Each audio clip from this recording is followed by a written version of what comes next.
మన రక్షకుడును ప్రభువునైన యేసుక్రీస్తు వారి నామములో మీ అందరికీ శుభాభివందనాలు తెలియజేస్తున్నాను. బిడ్డలారా, మరొకసారి దేవుని యొక్క సన్నిధిలో ఇంత భయంకరమైన వేడిలో 43 డిగ్రీల సెల్సియస్ రాజమండ్రి ఉంది. ఇంత భయంకరమైన వేడిలో కూడా దేవుడు మనల్ని వడదెబ్బ ఎండదెబ్బ తగలనివ్వకుండా ప్రభు మనల్ని కాపాడి నిలబెట్టినందుకు వందనాలు. ఏది ఏమైనా మనము యేసయ్య బిడ్డలము కాబట్టి, ఆయన రాకడ కొరకు సిద్ధపడుతున్నాము కాబట్టి మనం చాలా జాగ్రత్తగా మెలకువగా ఉండి ప్రార్థన చేయవలసిన వారమై ఉన్నాం. అందును బట్టి మిమ్మల్ని అందరిని బట్టి దేవునికి వందనాలు చెల్లిస్తూ ఉన్నాను. దేవునికి స్తోత్రం, హల్లెలూయా. బిడ్డలారా, పోయిన వారం ఒక మంచి వాక్యాన్ని మనము ధ్యానం చేస్తున్నాం. దాన్ని సగంలోనే ఆపేశాను. ఏమిటా వాక్యం అంటే, చూడండి, యేసు మరలా వచ్చుచున్నాడు అన్న వాక్యము గురించి మనం మాట్లాడుతూ ఆయన 3 ప్రశ్నలు మనం వేసుకున్నాం. ఏమిటంటే, యేసుప్రభు వారు వస్తున్నారని ఎవరు చెప్పారు అన్న దానికోసం మనం సమాధానం చెప్పాం. దాంట్లో మనం చెప్పింది ఏంటంటే, మొట్టమొదటిగా యేసుప్రభు వారే సాక్ష్యం ఇచ్చారని మాట్లాడుకున్నాం. రెండవదిగా దేవదూతలు సాక్ష్యం ఇచ్చారని చెప్పాం. మూడవదిగా దేవుని బిడ్డలారా, పాత నిబంధన భక్తులందరూ కూడా, ప్రవక్తలందరూ కూడా ప్రవచించారని చెప్పాం. నాలుగవదిగా నూతన నిబంధనలో ఉన్న అపోస్తులందరూ కూడా యేసు త్వరగా వచ్చుచున్నాడని వారు గ్రంథాల్లో లిఖించినట్లుగా మనం చూస్తూ ఉన్నాం. ఐదవదిగా సంఘం ఇచ్చిన సాక్ష్యముగా మనం చెప్పుకున్నాం. యేసు ప్రభు వారి లోకంలోకి ఎందుకు వస్తున్నారు అని చెప్పని దానికి 4 విషయాలు చెప్పాను. మొట్టమొదటిగా ఆయన ఈ లోకంలోకి ఎందుకు వస్తున్నారంటే, దేవుని బిడ్డలారా, ఆయన సంఘమును తీసుకువెళ్ళడానికి ఆయన వస్తూ ఉన్నారు. అదే చెప్పాం కదా, దశలోనికి రాసిన మొదటి పత్రిక 4వ అధ్యాయము 16-17 వచనాల్లో మనం చూస్తూ ఉంటాం. రెండవదిగా ఆయన దేనికోసం వస్తున్నారంటే, భక్తిహీనుల కోసం ఆయన తీర్పు తీర్చడానికి వస్తున్నారని మనం చూసాం. మూడవదిగా ఆయన ఎందుకు వస్తున్నారంటే, దేవుని బిడ్డలారా, ఈ యొక్క సృష్టి అంతా కూడా చాలా మిగుల బాధతో, చాలా వేదనతో ప్రసవేదన పడుతుంది. సృష్టి అంతా కూడా శాపానికి గురైంది. ఆ శాపము నుండి విడిపించబడడానికి యేసయ్య రెండవ రాకడలో సృష్టి అంతా శాపము నుండి విమోచన కలుగుద్దని కూడా మనం నేర్చుకున్నాం. నాలుగవది దేనికోసం మనం ఎందుకైనా వస్తున్నారంటే, ఇశ్రాయేలులో ఉన్న భక్తిహీనతను తొలగించి. ఎందుకంటే ఇప్పటికీ యేసు ప్రభు వారు రక్షకుడిగా మెస్సయ్యగా అంగీకరించరు. వారు అంగీకరించలేదు కాబట్టి ఆయన ఏం చేశారంటే, రోమీలతో కలిసి ఆయన సిలువ వేశారు. సిలువ వేయటంలో దైవ ప్రణాళిక ఉన్నది. ఈ మానవులు చేసిన తప్పిదము కూడా ఉన్నది. ఆ మానవులు చేసిన తప్పిదములో ఆయనను ఏమై ఉన్నాడో ఎరుగక ఆయన సిలువ వేశారు. ఆ సిలువ వేసిన వారు ఆయన రెండవ రాకడలో వాళ్ళే ప్రకటన గ్రంథం 1వ అధ్యాయం 7వ వచనం ప్రకారంగా ఆయనను చూచి వీరందరూ కూడా రొమ్ము కొట్టుకుంటారట. ఈ రోమాపత్రిక 11వ అధ్యాయంలో పౌలు అంటాడు, ఆయన మరలా తిరిగి వచ్చినప్పుడు యాకోబులో నుండి భక్తిహీనతను ఆయన తొలగిస్తాడని చెప్పబడింది. సో ఆయన వస్తున్నారని ఎవరు చెప్పారో మనం విన్నాం. ఆయన ఎందుకు వస్తున్నారో చెప్పడానికి మనము చూచాం. ఆయన ఎందుకు వస్తున్నారో మనము ఇక్కడ చూచాం. మూడవదిగా దేవుని బిడ్డలారా, ఆయన ఎప్పుడు వస్తున్నారు అన్న దానికి కొన్ని మాటలు కూడా నేను మీకు తెలియజేశాను. ఆయన ఎప్పుడు వస్తున్నారంటే, శుభవార్త 24-36 వచనంలో కనుక మనం చూస్తే ఆయన చెప్పిన మాట ఏమిటంటే, తండ్రియును కాలములు సమయములు తండ్రి వశమునున్నాయి. ఆ దినము కుమారుడికైనను దేవదూతలకైనను మరెవ్వరికి కూడా తెలియదని యేసు ప్రభు వారు చెప్పారు. ప్రకటన గ్రంథము మనం చూస్తే కనుక దేవుని బిడ్డలారా, 16వ అధ్యాయం 16వ వచనంలో కనుక మనం చూస్తే అంగవలే వస్తున్నారని చెప్పాడు. సరే, ఈ యొక్క యేసు ప్రభు వారు ఎప్పుడు వస్తున్నారు అనేవి మనము తెలుసుకోవడానికి దేవుని బిడ్డలారా, దైవ సన్నిధిలో కొన్ని మాటలు మీకు నేను తెలియజేశాను పోయిన వారం. ఏమిటంటే, యేసు ప్రభు వారు ఎప్పుడు వస్తున్నారో మనకు అర్థం కావాలి అంటే కనుక, యూదుల యొక్క వివాహం యొక్క ఆ యొక్క కార్యక్రమం మనకు అర్థం కావాలని నేను చెప్పాను. యూదులు ఎలాగో వివాహం చేసుకుంటారు, వాళ్ళ పద్ధతులు ఏమిటి, అది మనకు అర్థం అవుతే కనుక యేసయ్య రాకడ ఎప్పుడు వస్తాదో తేదీ సమయం మనకు తెలియదు, కానీ ఆయన వచ్చే కాలం మనకు ఖచ్చితంగా అర్థమవుతుంది. అందులో నేను మొట్టమొదటిగా చెప్పాను, యూదుల యొక్క వివాహం గురించి నేను మీతో మాట్లాడాను. యూదుల యొక్క వివాహంలో మొట్టమొదటిగా చేసే ప్రక్రియ ఏంటంటే తల్లిదండ్రులే పిల్లలకు ఎవరిని చూస్తారంట? పెండ్లి కుమార్తెను చూస్తారు. ఈ పెండ్లి కుమార్తెను చూచేది ఈ రోజుల్లో లాగా కాదు. ఈ రోజుల్లో సంబంధించిన అబ్బాయిలు అమ్మాయిలు కలిసి జీవించడం వలన, లేదా కలిసి ప్రయాణం చేయడం వలన, కొంత దూరం వెళ్ళిన తర్వాత నచ్చకపోతే వదిలేయడం వలన అలాంటి ప్రాబ్లమ్స్ యూదుల యొక్క కుటుంబాల్లో ఉండవండి. మీకు ఒక విషయం చెప్పాలంటే, ప్రపంచంలో ఉన్న అన్ని కుటుంబాల కంటే యూదులట కుటుంబ వ్యవస్థకి చాలా గొప్ప విలువిస్తారట.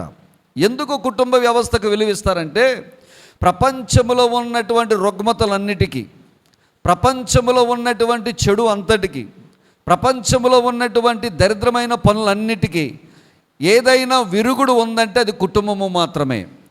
కుటుంబము మంచిగా ఉంటే సంఘము మంచిగా ఉంటుంది, సంఘము మంచిగా ఉంటే సమాజం మంచిగా ఉంటుంది, సమాజం మంచిగా ఉంటే రాష్ట్రం మంచిగా ఉంటుంది, రాష్ట్రం మంచిగా ఉంటే దేశమే మంచిగా ఉంటుంది. అందుకనే మహాత్మా గాంధీ అన్నాడు, ఈ యొక్క దేశంలో కుటుంబాలే పల్లెటూరులే దేశానికి పట్టుకోమలని చెప్పుకొచ్చాడు.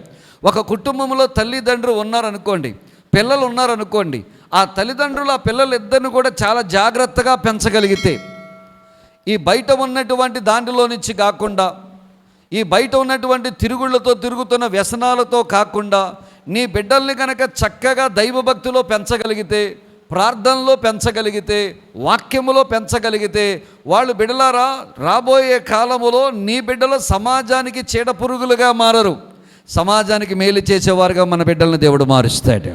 స్తోత్రం కలుగునుగాక. ఎలా మారుస్తాడు చెప్పండి? సమాజానికి చీడపురుగులుగా మారరు మన బిడ్డలు, సమాజానికి మేలు చేసేవారుగా దేవుడు మారుస్తాడు. ఎలాగో మేలు చేస్తారు? ఒకవేళ ఇతను డాక్టర్ అయితే కొంతమంది జీవితాలను బాగు చేస్తాడు, ఒకవేళ క్రైస్తవుడు లాయర్ అయితే కొంతమందికి దేవుని భయము కలిగి న్యాయముగా వాదిస్తాడు, ఒకవేళ ఒక క్రైస్తవ బిడ్డ ఒక టీచర్ అయితే దేవుని భయము కలిగి మంచిగా బోధిస్తాడు. కుటుంబ వ్యవస్థ గురించి యూదులు చాలా ప్రత్యేకమైనటువంటి విలువిస్తారు. మనము కూడా కుటుంబాలను చాలా జాగ్రత్తగా కాపాడుకోవాలి. పిల్లలు ఎలాగైతే వెళ్తున్నారు మనకు సంబంధం లేదు అనుకోకూడదు. పిల్లల్ని ఇప్పుడు మంచిగా నువ్వు చూసుకుంటే రేపు పొద్దున్న వాళ్ళకి ప్రయోజకులుగా మారుతారు. మనకి మనోదుఖాన్ని కలిగించరు. చాలా ప్రేమగా, చాలా దైవభక్తిలో, దేవుని సన్నిధిలో, వాక్యములో నువ్వు పెంచగలిగితే గనక నీ బిడ్డలు రాబోయే కాలంలో నీకు మేలు చేసేవారు అవుతారు. నీకు ఏం మేలు చేస్తారంటే, నీకు మనశ్శాంతి లేకుండా చేయరు, నీకు సమాధానము కలిగి జీవించే కృపను దేవుడు మనకు అనుగ్రహిస్తాడు. స్తోత్రం కలుగునుగాక. సో యూదులు తమ కుమారునికి మొట్టమొదటిగా పెండ్లి కుమార్తెను వాళ్ళే చూస్తారు. పెండ్లి కుమార్తెను వారు చూసినప్పుడు నేను మీకు చెప్పాను, 3 విషయాలు చెప్పాను. ఆదాముకు దేవుడే అవ్వమ్మను ఇచ్చాడు. సీనాయి పర్వతం దగ్గర యెహోవా దేవునికి ఇశ్రాయేలుతో నిబంధన చేసుకోవటం వల్ల కన్యక దొరికిందని చెప్పాను. కలువరి శిలువలో యేసయ్య కార్చిన రక్తము వల్ల, ప్రక్కలో పొడిచిన బల్లెపు పోటు వల్ల ఈ యొక్క సంఘం అనే కన్యక యేసుప్రభు వారికి దొరికిందని చెప్పాను. సో కాబట్టి మొట్టమొదటిగా యూదుల యొక్క తల్లిదండ్రులు అబ్బాయికి వారే పిల్లని ఎదుగుతారు. ఇది మొదటి తంతు, అంటే మొదటి మెట్టు. రెండవదిగా ఏం చేస్తారంటే, ఎన్నిక చేసిన అమ్మాయిని ఏం చేస్తారంటే ప్రదానం చేస్తారు. మన భారతదేశ సాంప్రదాయంలో 3 ఉంటాయి. ఏమిటంటే దేవుని బిడ్డలారా, నిశ్చితార్థం ఉంటుంది, రెండవది ప్రదానం ఉంటుంది, మూడవది వివాహం ఉంటుంది. యూదుల్లో నిశ్చితార్థం అనేది ఉండదు. నిశ్చితార్థమైనా ప్రధానమైనా వాళ్ళకు ఒకటే. వాళ్ళకు ప్రదానము చేయబడిన తర్వాత దేవుని బిడ్డలారా వాళ్ళ గ్యాప్ ఎంత ఉంటుందంటే 10 నుంచి 12 నెలల గ్యాప్ ఉంటుంది.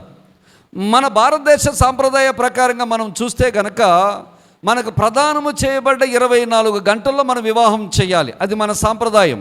కానీ యూదులకు అలాగూ ఉండదు, వాళ్ళు ప్రదానము చేయబడతారు. పౌలు భక్తుడు అంటాడు, 2వ కొరింథీ రాసిన పత్రిక 12వ అధ్యాయంలో 2-3 వచనములు అంటాడు కదా, నేను ఒక్కడే పురుషునిగా ఉన్న కన్యకకు నేను మిమ్మల్ని ఏం చేశానంటాడు, ఆయన ప్రదానము చేశానంటాడు. అంటే సంఘమునట క్రీస్తుకి పౌలు అంటాడు ఏం చేశాడట, ప్రదానము చేశానంటాడు. దేవుని బిడ్డలారా, ఈ ప్రదానము చేయబడ్డ తరువాత ఈ తతంగంలో ప్రదానము చేసే తతంగములో జరిగే ప్రాముఖ్యమైన ఘట్టం ఏదంటే, పెండ్లు కొడుకు తరపున ఉన్న తండ్రి గారు ఏం చేస్తారంటే పెండ్లు కుమార్తెకి ఆభరణాలు ఇస్తాడు. పెండ్లు కుమారుడు యొక్క తండ్రి పెండ్లు కుమార్తెకి ఆభరణాలు ఇస్తాడు. దీన్నే మనం ఏమంటామంటే మోహర్ అంటామన్నాం. మీకు అర్థమైందా? మీరు చూడండి బైబిల్ గ్రంథంలో యాకోబు పద్దనరాము వెళ్ళిన తర్వాత లాభానికి ఇవ్వడానికి ఆభరణాలు ఏమీ లేక 14 సంవత్సరాలు దాన్ని ఏమంటారు పని చేశాడు. లేయా కోసం 7 సంవత్సరాలు, రాహీలు కోసం 7 సంవత్సరాలు చేశాడు. తర్వాత దావీదు గురించి మనం చూస్తే, దావీదు పేదవాడు కాబట్టి రాజైన సౌలుకు ఓలి ఇవ్వడానికి దాని దగ్గర ఏమీ లేదు కాబట్టి సౌలు అంటాడు, ఫిలిస్తీన్ల దగ్గరికి వెళ్ళి నాకు 100 ముందోళ్ళు తెమ్మని చెప్తాడు. అది మీకు 1 సమూయేలు 18వ అధ్యాయంలో మీకు కనబడుతుంది. దావీదు అలాగే వెళ్ళి ఏం చేస్తాడంటే పెళ్ళి కూతురుని సంపాదించుకోవడానికి, మీకాల్ని సంపాదించుకోవడానికి, అతని దగ్గర ఇవ్వడానికి ఏ ఆభరణాలు లేవు కాబట్టి వెళ్ళి ఏం చేస్తాడంటే 200 మంది ఫిలిస్తీన్లు చంపి 100 ముందోళ్ళు తీసుకొచ్చి సౌలుకు ఓలీగా ఇస్తాడు. ఎప్పుడైతే సౌలుకు ఓలీగా ఇచ్చాడో సౌలు మీకాల్నిచ్చి వివాహం చేస్తాడు. మనల్ని కూడా దేవుని బిడ్డలారా పౌలు భక్తుడు అంటాడు, సంఘమును దేవునికి ప్రదానము చేయబడింది. మరి సంఘమును దేవునికి ప్రదానము చేయబడిన తర్వాత మరి సంఘానికి తండ్రి అయిన దేవుడు ఏ ఆభరణాలు ఇచ్చాడట అని అంటే, సంఘము అందముగా తయారవడానికి కావలసిన వరములను దేవుడు సంఘానికి అనుగ్రహించాడు. స్తోత్రం కలుగునుగాక. మనకేమి ఇచ్చాడు చెప్పండి? వరములను అనుగ్రహించాడు. పరిశుద్ధాత్మ వరములను దయచేశాడు. సంఘానికి వరాలు దయచేశాడు. సంఘానికి ఫలములు దయచేశాడు. అందుకే పేతురు అంటాడు, పై అలంకారము నిజమైన అలంకారము గాక జడలల్లు కొనుటయు, మిగతా అలంకారాలు పెట్టుకోవడం అయి కాకుండా ఆత్మ సంబంధమైన అలంకారాలు మీరు ధరించుకోవాలని చెప్తుంటాడు పేతురు భక్తుడు. పత్రికలు అంటాడు కదా 4వ అధ్యాయం 7-8 వచనములు అంటాడు, 10-11 వచనములు ఏమంటాడంటే సంఘము సంపూర్ణతలోనికి రావడానికి, అంటే ఈ యొక్క సంఘము మంచిగా తయారవడానికి దేవుడట ఆయన ఆభరణాలు సంఘానికి అనుగ్రహించాడట. దేవునికి స్తోత్రం. 1 పెండ్లు కుమార్తెను ఎదగటం, 2వది ప్రదానము చేసుకోవడం, 3వది ప్రధానమైన తరువాత పెళ్ళి కూతురు 2 పనులు చేయాలి, పెళ్ళి కొడుకు 2 పనులు చేయాలి. ప్రధానమైన తరువాత దేవుని బిడ్డలారా ఇశ్రాయేలులకు 10 నుంచి 12 నెలల మధ్యలో గ్యాప్ ఉంటుంది. ఈ గ్యాప్లో పెళ్ళి కూతురు 2 చేయాలి, పెళ్ళి కొడుకు 2 చేయాలి. పెళ్ళి కూతురు ఏం చేయాలి అని మనం ఆలోచన చేస్తే, పెళ్ళి కూతురు చేయాల్సిన పని ఏమిటంటే, పెండ్లు కొడుకు తరపు వాళ్ళందరూ ఏం చేస్తారంటే వాళ్ళు ఒక పుస్తకాన్ని తీసుకుని వస్తారు. ఆ పుస్తకము తీసుకువచ్చి ఎవరికి ఇస్తారంటే పెళ్ళి కూతురు చేతిలో పెడతారు. ఆ పుస్తకాన్ని ఏమంటారంటే కెతూబ్ అంటారు. ఈ కెతూబ్ అనేటువంటి పుస్తకంలో ఏముంటాయంటే దేవుని బిడ్డలారా 40 తరాలకు సంబంధించినటువంటి వారు వంశాల పేర్లు ఉంటాయి. ఈ 10 నుంచి 12 నెలల గ్యాప్లో ఉన్నటువంటి ఈ సమయంలో పెళ్ళి కూతురు చేయాల్సిన పని ఏమిటంటే 40 తరాలకు సంబంధించిన పేర్లన్నీ కంఠస్థం చేయాలి. ఈ 40 తరాలకు సంబంధించిన పేర్లన్నీ కంఠస్థం చేసి తనకు పుట్టబోయే తరం వారికి, తను పుట్టబోయే పిల్లలకి ఏం చేయాలంటే ఆవిడ ఈ యొక్క 40 తరాలకు సంబంధించిన పేర్లు వాళ్ళకి నేర్పించాలి. ఇది ఈ యొక్క పెండ్లు కుమార్తెగా ప్రదానము చేయబడ్డ కన్యక యొక్క బాధ్యత. మరి అలాగూ చేయకపోతే ఏం జరుగుద్ది? అలాగూ చెయ్యకపోతే కనుక వారట ఇశ్రాయేలు జనాంగములో వారు గోత్రములలో లెక్కించబడరట. అందుకనే బబులోను నుంచి ఇశ్రాయేలు తిరిగి మరలా యెరూషలేముకు వెళుతూ ఉన్నప్పుడు, జనాలందరినీ పోగేసినప్పుడు, ఎవరెవరు ఏ వంశము ఎవరెవరు ఏ గోత్రమని మాట్లాడుతున్నప్పుడు ప్రతి ఒక్కరు గోత్రకర్తలు పిలిచి అడిగారు, నీదే గోత్రం, నువ్వు ఎక్కడి నుంచి వచ్చావని అడిగినప్పుడు ప్రతి ఒక్కరు కూడా వారి గోత్రాల గురించి చెప్పారు బిడ్డలారా. కానీ అందులో ఉన్నవారు కొంతమంది వారి గోత్రాల గురించి చెప్పలేకపోయారు. వారు ఎప్పుడైతే వారి గోత్రాల గురించి చెప్పలేకపోయారో వారిని ఇశ్రాయేలు జనాంగముగా వారు పరిగణించలేదు, వారిని ఇశ్రాయేలుగా వారు స్వీకరించలేదు. అందుకనే ఈ తరముల గురించి, ఈ వంశావళుల గురించి ఖచ్చితంగా భార్య ఏం చేయాలంటే, ఆ కన్యక ఏమి చేయాలంటే ఖచ్చితంగా కంఠస్థం చేయాలి, ఖచ్చితంగా నేర్చుకోవాలి. నేర్చుకుని తన రాబోయే తరానికి ఆ బిడ్డ నేర్పించాలి. ఎజ్రా గ్రంథము 2వ అధ్యాయము 59-60 చదువు. మరియు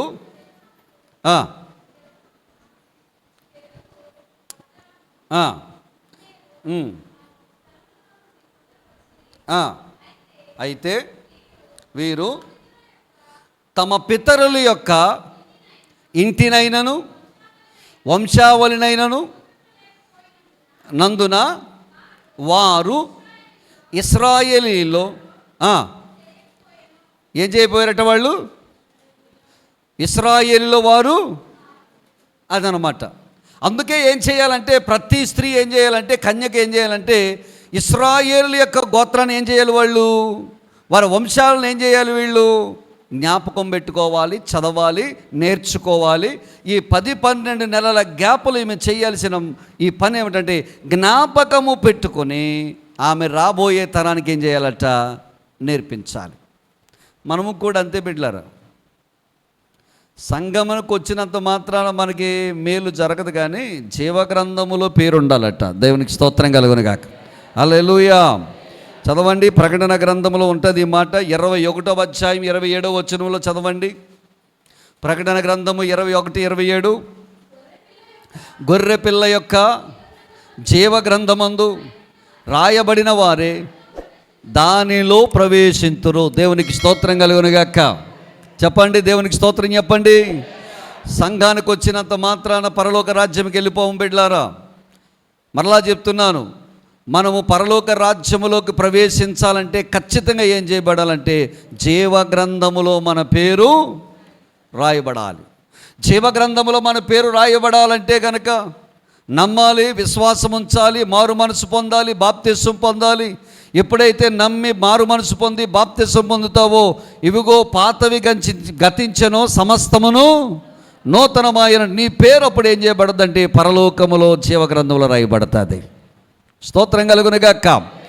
ఇక్కడ మనం ఎంత పరిచర్య చేసినా, ఎన్ని కార్యాలు చేసినా, మన పేరు కనుక జీవగ్రంథములో రాయబడకపోతే మనము అందులోకి ప్రవేశించలేము. ఇశ్రాయేలు యొక్క ప్రధానము చేయబడిన కన్యక ఎలాగైతే 40 తరాలని గుర్తుపెట్టుకోవాలో, పెట్టుకోకపోతే ఏ విధంగా అయితే ఆమె వివాహానికి విఫలమవుతుందో, ఖచ్చితంగా చదివి ఆమె గుర్తుపెట్టుకునే ఆమె రాబోయే తరానికి నేర్పించాలి. ఇది మొట్టమొదటి పని. ఇశ్రాయేలు కన్యక ప్రధానము చేయబడిన తర్వాత ఆమె చేయాల్సిన పని. రెండవది, ఇశ్రాయేలు కన్యక చేయాల్సిన రెండవ పని ఏమిటంటే, దేవుని బిడ్డలారా, పెళ్ళి కొడుకు ఏది నచ్చిందో ఆ నచ్చినవన్నీ నేర్చుకోవాలి, నచ్చనివన్నీ వదిలిపెట్టేయాలి. మళ్ళీ చెప్తున్నాను, ప్రధానము చేసుకున్న పెళ్ళి కొడుకు ఏవేవైతే నచ్చుతాయో ఆ నచ్చేవన్నీ 10 నుంచి 12 నెలల్లో ఈ పెళ్ళి కూతురు అలవాటు చేసుకోవాలి. పెళ్ళి కొడుకు నచ్చనివన్నీ కూడా ఇవి ఏం చేయాలి? వదిలేయాలి. మన పెళ్ళి కొడుకులో అయితే కొన్ని లోపాలు ఉంటాయి. ఈ భూలోక పెళ్ళి కొడుకు అయితే కొన్ని ఏదైనా కోపాలు ఉంటాయి, తాపాలు ఉంటాయి, కొన్ని బలహీనతలు ఉంటాయి. కానీ ఈయన ఎవరంట? పరలోక పెళ్ళి కొడుకు. మరి ఈ పరలోక పెళ్ళి కొడుకులో మార్పు చెందాల్సినవి ఏమైనా ఉంటాయా? ఆయన మార్చుకోవాల్సినవి ఏమైనా ఉంటాయా? మార్చుకోవాలి. ఏదైనా చేయాలంటే ఎవరు మార్చుకోవాలి? పెళ్ళి కూతురే మార్చుకోవాలి. ఏమండి? ఆయన నిష్కళంకుడు, పరిశుద్ధుడు, 10,000 మందిలో శుద్ధుడు, ధవలవర్ణుడు, రక్తవర్ణుడు, 10,000 మందిలో అతికాంక్ష నీయుడు. అతని వంటి వాడు ఈ భూలోకంలో మరొకడు. అతనిలో ఏ పాపమును, ఏ అపవిత్రతను, ఏ అపరిశుద్ధతను లేదు. ఆయన ఏమైనా మార్చుకోవాలా? మరి ఎవరు మార్చుకోవాలి? పెళ్ళి కూతురు మార్చుకోవాలి. పెళ్ళి కూతురు అంటే ఎవరు? సంఘం. ఇప్పుడు సంఘం ఎలాగో మారిపోవాలి? ఇప్పుడు మనం ఆయన దగ్గరికి వెళ్ళాలంటే, ఆయన వచ్చి తీసుకెళ్ళాలంటే, ఆయనకి నచ్చినవన్నీ మనం భూమి మీదనే చేయాలి. స్తోత్రం కలుగును గాక. ఇప్పుడు చెప్తాను, జాతకాలకి ఇచ్చిన మీరు అందరూ అనుభవించుంటారు. అయినా కానీ ఒకసారి మీ ఓల్డ్ డేస్ గుర్తుపెట్టుకోండి. పెళ్ళి అయినా, నిశ్చితార్థమైనా, ప్రధానమైన నిశ్చితార్థమైన కొత్తలో నీ ఫోన్కి ఏమన్నా ఖాళీ ఉందా? కొత్తగా నిశ్చితార్థం అయ్యిందనుకోండి, ఏమండి, ప్రధానం అయ్యిందనుకోండి, ఈ నిశ్చితార్థమైన ఈ అమ్మాయి అబ్బాయి ఎవరిని పోషిస్తారంటే టాటా కమ్మని పోషిస్తారు, ఎయిర్టెల్ వాడిని పోషిస్తారు, జియో వాడిని పోషిస్తారు. ఎందుకంటే వీళ్ళ సంభాషణ అంతా దేంట్లో జరుగుద్ది? ఈవిడ ఎక్కడికి రాలేడు, ఆవిడ అక్కడికి వీళ్ళిద్దరికీ కామన్గా ఉన్న ప్లేస్ ఏ గోదావరి గట్టు లేకపోతే ఏ గ్లో గార్డెన్స్లోకి వెళ్ళి కూర్చుంటారు. అదేనా ఒక అరగంట కూర్చుంటారు, తర్వాత మళ్ళీ ఎవరింటికి వాళ్ళు వెళ్ళిపోతారు. వివాహం అయ్యేంత వరకు ఫోన్కి ఎక్కడైనా ఖాళీ ఉంటుందా? ఇప్పుడున్న తరాన్ని బట్టి చూస్తే ఫోన్లో చేసుకుంటారో చేసుకోరా, ఇది తప్పేం కాదండి. వాళ్ళిద్దరు లీగల్గా ఒకటయ్యారు, లీగల్గా వాళ్ళిద్దరూ ప్రదానం చేసుకున్నారు. ప్రదానం చేసుకున్న వారు ఫోన్లో మాట్లాడుకుంటారా, మాట్లాడుకోరా? పెళ్లి కొడుకుతో పెళ్ళి కూతురు మాట్లాడడం అంటే పెళ్లి కొడుకు చాలా ఇష్టం. పెళ్ళి కొడుకు పెళ్ళి కూతురుతో మాట్లాడడం అంటే చాలా ఇష్టం. వాళ్ళిద్దరూ ఎడతెరిపి లేకుండా మాట్లాడుకోవడం అంటే ఇష్టం. ఇప్పుడు అట్ట వినండి, పెళ్ళి కొడుకు యేసయ్య అయితే, పెళ్ళి కూతురు సంఘం అయితే, సంఘము యేసయ్యతో మాట్లాడడం యేసయ్యకి ఇష్టం. పెళ్ళి కొడుకుతో పెళ్ళి కూతురు మాట్లాడేదాన్ని ఏమంటామంటే ప్రార్థన అంటాం. అంటే సంఘము ప్రార్థన చేయడం పెళ్ళి కొడుకు ఇష్టం. నమ్మినోళ్ళు స్తోత్రం చెప్పండి. మీరు లోక సంబంధమైన పెళ్ళి కొడుకుతో మాట్లాడుతున్నా కానీ పర సంబంధమైన పెళ్ళి కొడుకుతో మనం ఏం చేయాలట? మాట్లాడటం ఆయనకు చెప్పాలి. మాట ఎవరికి ఇష్టం? పెళ్ళి కొడుకు ఇష్టం. అందుకే ప్రదానము చేయబడ్డ రక్షించబడ్డ ప్రతి విశ్వాసి ప్రతి నిత్యము ఆయనతో మాట్లాడాలా, ఆయనతో మాట్లాడాలా, ఆయనతో మాట్లాడాలా. నీ పెండ్లి కొడుకు ఆయన. దేవునికి స్తోత్రం కలుగునుగాక. నువ్వు ఆయనతో మాట్లాడడం అంటే ఆయనకి చాలా ఇష్టం. చెప్పండి, నువ్వంటే నాకు చాలా అని అంటావు కానీ ఆయనతో నువ్వు మాట్లాడతలేదు.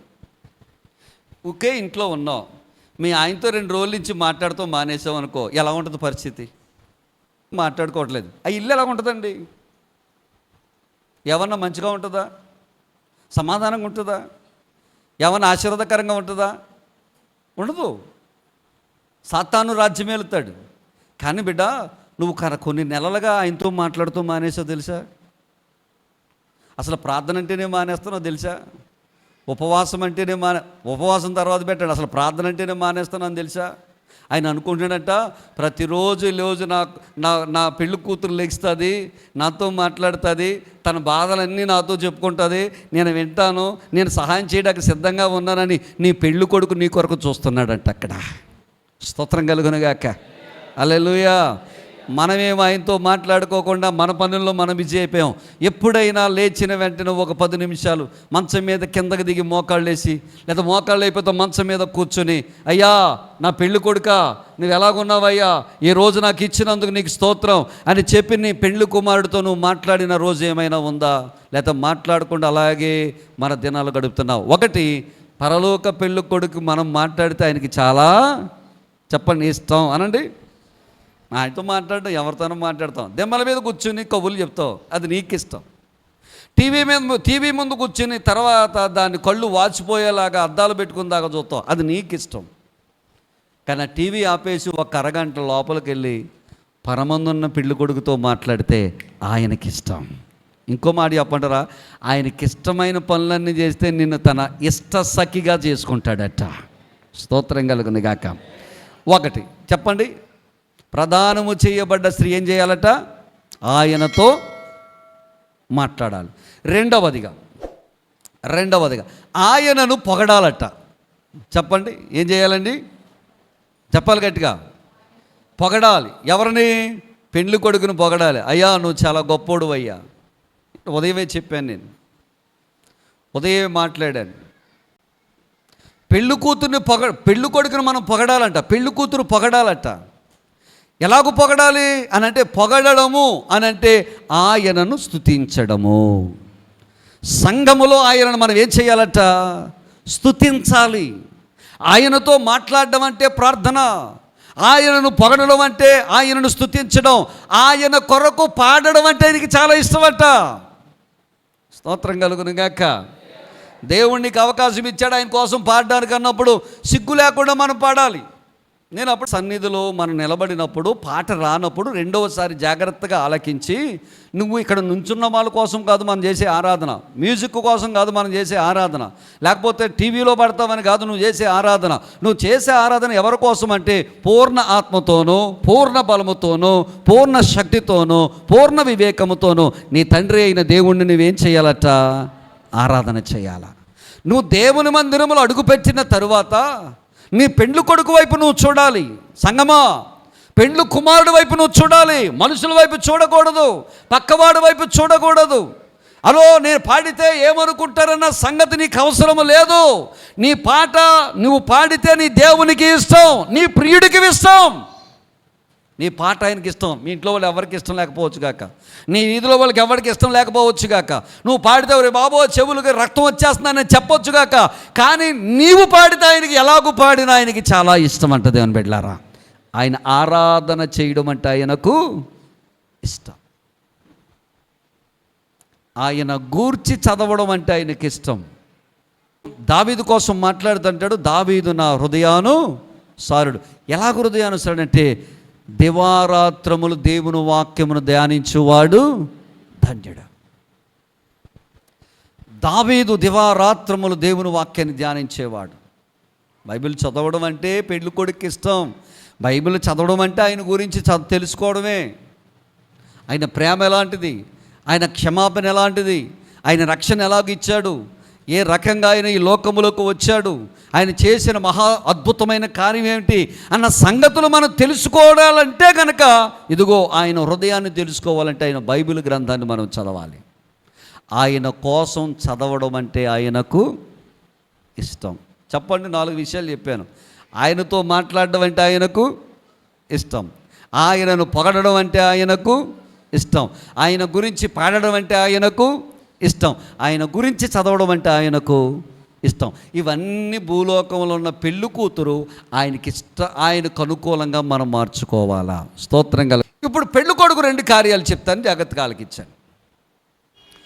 ప్రధానమైన తరువాత పెళ్ళి కొడుకు చేసేటువంటి మొట్టమొదటి పని ఏంటంటే ఆయన పోతూ పోతూ పోతూ ఏం చేస్తాడంటే తన బంధువుడు ఒకడిని, తన సమీప బంధువుడు ఒకడిని ఏం చేస్తాడంటే పెండ్లి కుమార్తె దగ్గర ఉంచి ఆయన వెళ్తాడు. ఎందుకు పెండ్లి కుమార్తె దగ్గర ఉంచి వెళ్తాడంటే ఆమెకు కావలసిన ప్రతి అవసరతలు తీర్చడానికి, ఆమెకు ఏదైనా కొదువు ఉంటే ఆ కొదువని తీర్చడానికి. ఈ పెండ్లి కుమారుడు ప్రదానము చేసుకున్న తర్వాత ఆ సమీప బంధువుని ఒకడిని అక్కడ ఉంచి తన ఇంటికి వెళ్తాడు. ఈ సమీప బంధువుడు ఉంచిన తర్వాత ఈ సమీప బంధువుడు ఏం చేస్తాడంటే పెండ్లి కుమార్తెను ఏం చేస్తాడంటే చక్కగా అలంకరించుకోవడానికి, చక్కగా ప్రవర్తించడానికి, తన అవసరతలు తీర్చుకోవడానికి ఈ సమీప బంధువు ఏం చేస్తాడంటే ఆమెకు సహాయము చేస్తాడు. దేవునికి స్తోత్రం కలుగునుగాక. హల్లెలూయా. ఇప్పుడు వినండి, సంఘము పెళ్లి కూతురైతే, నా యేసయ్య పెండ్లి కుమారుడైతే, పెండ్లి కుమారుడు వచ్చాడు, ప్రదానము చేసుకున్నాడు, పోతూ పోతూ పోతూ ఆయన మన దగ్గర ఆయన ఒక సమీప బంధువును వదిలేసి వెళ్ళిపోయాడు. ఆయనే పరిశుద్ధాత్మ దేవుడు. మన దగ్గర వదిలిపెట్టి వెళ్ళినటువంటి ఆ సమీప బంధువు ఎవరంటే పరిశుద్ధాత్మ దేవుడు. స్త్రీకి ఏ మాట అయితే వాడబడిందో ఈ పరిశుద్ధాత్మకు ఈ వాడబడిన గ్రీకులో వాడబడిన మాట ఏమిటంటే పారాక్లిటస్ అంటారు. ఈ పారాక్లిటస్ అనే మాటకు అర్థం ఏమిటంటే సాటి అయిన సహాయము. అనగా సంఘమునకు సహాయము చేయడానికి నా యేసయ్య ఇక్కడ వదిలి వెళ్ళినటువంటి సమీప బంధువుడు ఎవరంటే పరిశుద్ధాత్మ దేవుడు. ఈ పరిశుద్ధాత్మ దేవుడు కొన్ని కార్యాలు చేస్తాడు. బిడ్లారా చూడండి, చెప్తాను నేను, జాగ్రత్తగా చదవండి, ఈ మాటలు చదవండి.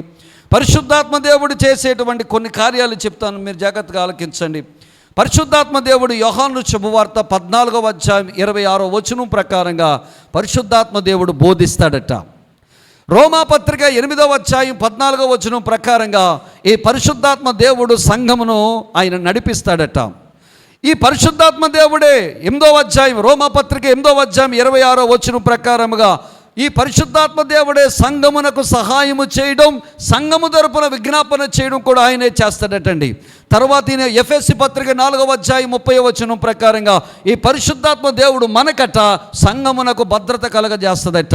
ఈ పరిశుద్ధాత్మ దేవుడు కొరింథీ రాసిన మొదటి పత్రిక 2వ అధ్యాయము 16-17 వచనాలు కనుక మనము చూసినట్లయితే సంఘమునకట ఈ పరిశుద్ధాత్మ దేవుడు మర్మములను బోధిస్తదట. మరి మొత్తముగా మనం చూస్తే కనుక ఈ యొక్క పరిశుద్ధాత్మ దేవుడే సంఘమును అనగా పెండ్లి కుమార్తెను ఆయన రాకడ కొరకు సిద్ధపరుస్తుందట. బోధిస్తుంది పరిశుద్ధాత్మ దేవుడు. పరిశుద్ధాత్మ దేవుడు మనల్ని నడిపిస్తారు. పరిశుద్ధాత్మ దేవుడు మనకు భద్రత ఇస్తాడు. పరిశుద్ధాత్మ దేవుడు మన కొరకు విజ్ఞాపన చేస్తాడు.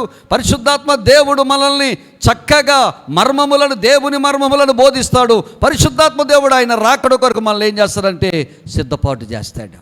ఆయనే సమీప బంధువు. దేవుని బిడ్డలారా, సంగమా, కాలము దగ్గర అయిపోయింది. పరిస్థితులు అస్సలు బాగోలేదు.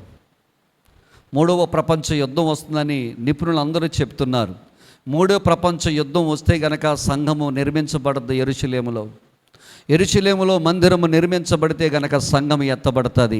ఎత్తబడడం అంటే ఈ సమీప బంధువు ఉన్నాడే, పరిశుద్ధాత్మ దేవుడు ఉన్నాడే, ఆయన మధ్యాకాశంలోకి వచ్చి బోర ఊదినప్పుడు దేవుని బిడ్డలారా, పరిశుద్ధాత్మ పోతూ పోతూ సంఘాన్ని కూడా తన వెంట పెట్టుకొని తీసుకెళ్ళి మధ్యాకాశంలోకి వచ్చిన పెండ్లి కుమారుడి చేతికి అప్పగిస్తాదట. స్తోత్రం కలుగునుగాక. హల్లెలూయా. అందుకే భూలోకములో వినండి, పరిశుద్ధాత్మ దేవుడు ఉన్నంతకాలం భూలోకుడు ఎవడు సువార్తను ఆపలేడు. పరిశుద్ధాత్మ దేవుడు భూలోకములో ఉన్నంత వరకు సంఘాన్ని ఎవడు పాడు చేయలేడు. సంఘాలు కాల్చేసిన, సంఘం యొక్క సేవకుల రక్తాన్ని ఒలికించిన ప్రతి సేవకుడి యొక్క రక్తము భూమి మీద పడినప్పుడు దేవుని బిడ్డ, ఆ రక్తమే సంఘానికి విత్తనమై మరలా కొన్ని సంఘాలు బయటకు వస్తాయి. పరిశుద్ధాత్మ దేవుడు భూమి మీద ఉన్నంత వరకు సంఘాన్ని ఎవడు ఏమి చేయలేడు, సువార్తను ఎవడు ఏమి చేయలేడు. సంఘముమే పరిశుద్ధాత్మ దేవుడు భూమి మీద ఉన్నప్పుడు శ్రమలను కలుగజేస్తే శ్రమలలోనే సంఘము విస్తరిస్తుంది. బిడ్డలారా, దేవునికి స్తోత్రం కలుగునుగాక. హల్లెలూయా, హల్లెలూయా. అందుకే పరిశుద్ధాత్మ దేవుడు సంఘాన్ని సిద్ధపరుస్తూ ఉన్నాడు. ప్రతి సంఘంలో పరిశుద్ధాత్ముడికి అప్పగించుకున్న కన్యకేమో అందంగా ఆభరణాలు పెట్టి తయారు చేస్తాడు. నువ్వు నాకు అవసరం లేదన్న వాళ్ళందరినీ విడిచిపెట్టేస్తాడు. బోర ఓదబడుతుంది. సిద్ధపడిన 5 కన్యకులు ఎత్తబడతారు. సిద్ధము లేని వారు విడబడతాడు.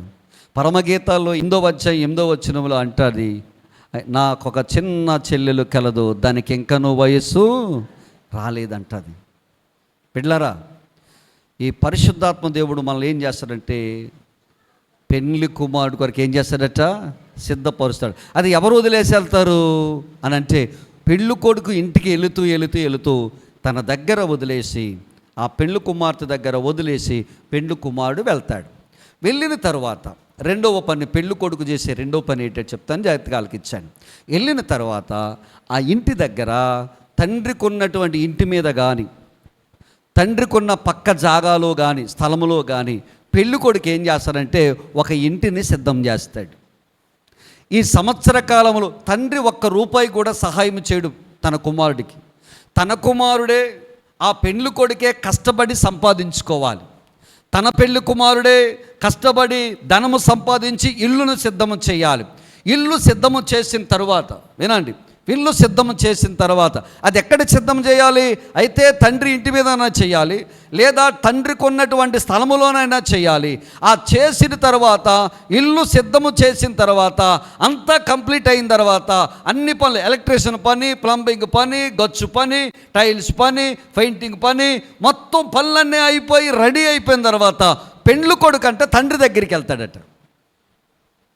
నాన్న, నేను ఇల్లు సిద్ధం చేశాను, ఒక్కసారి మీరు వచ్చి చూడండి అంటాడట. అప్పుడు తండ్రి ఏం చేస్తాడంటే తన కుమారుడు కట్టిన ఇంటి దగ్గరికి వస్తాడట. తన కుమారుడు కట్టిన ఇంటి దగ్గరకు వచ్చి ఇల్లంతా కలియ చూస్తాడట.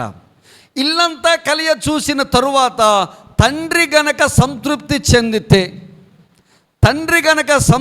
చెందితే అప్పుడు కుమారుడితో చెప్తాడంట, నాయనా నీవు వివాహానికి సిద్ధపడ్డావని చెప్పి తండ్రి ఆ కుమారుడు యొక్క వివాహానికి డేట్ ఫిక్స్ చేస్తాడు.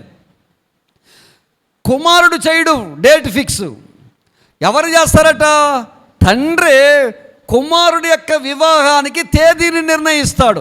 ఎప్పుడైతే తేదీ నిర్ణయించబడిందో దేవుని బిడలారా, ఒక్క బోర ఓదబడుతుందట. బోర ఓదబడినప్పుడు పెండ్లి కుమారుడు వెళ్ళి పెండ్లి కుమార్తెను తీసుకువస్తాడు. తీసుకువచ్చిన తర్వాత పెండ్లి కుమారుడి ఇంటి దగ్గర వివాహము జరుగుతుంది. ఇది ఇశ్రాయేలు యొక్క వివాహం యొక్క తంతు. ఇది ఎందుకు చెప్పానంటే, కాలము సమయము ఎవరు వశమున ఉన్నాయని చెప్పాడు? తండ్రి వశమున ఉన్నాయని చెప్పాడు. ఇప్పుడు డేట్ ఫిక్స్ చేయాల్సింది ఎవరు? తండ్రి ఫిక్స్ చేయాలి.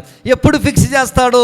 కుమారుడు అంతా సిద్ధం చేసిన తర్వాత, ఇల్లు కట్టిన తర్వాత, ఆ కట్టిన ఇల్లు సంతృప్తి చెందిన తర్వాత, అప్పుడు తండ్రి ఆ డేట్ ఫిక్స్ చేసి బోర ఊదిస్తాడు.